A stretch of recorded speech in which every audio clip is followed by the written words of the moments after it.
I would love to experience what Rizal experienced. I swear before God and country that I will protect my nation, that I will also have to protect the people. Maraming salamat, Tatay Digong Rodrigo Duterte. Ikaw ay isang dakila para sa amin, ika'y bayani. Sa walang katapusan na pagmamahal sa ating bayan, ikaw ay aming makabagong hero. Sapagkat ipinagtatanggol mo ang mamamayang Pilipino. Pagpapahirap nila sa'yo, nakita halos ng buong mundo. Tatay Digong Rodrigo Duterte, salamat sa'yo kabutihan. Pilit ka mang inilayo sa bayan na iyong sinilangan. Ang laban na naiwan mo ay laban na ngayon ng totoong Pilipino.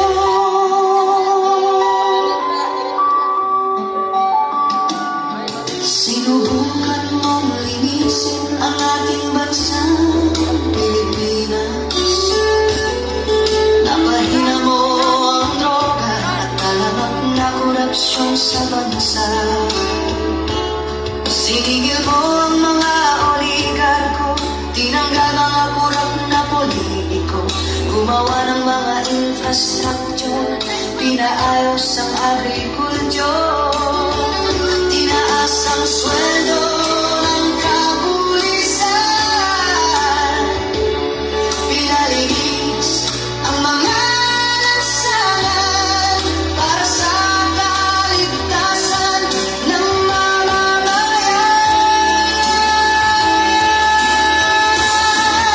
Maraming salamat, Tatay Digong Rodrigo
for our Tatay Digong, for him to surpass all the trials and triumph that he is experiencing right now.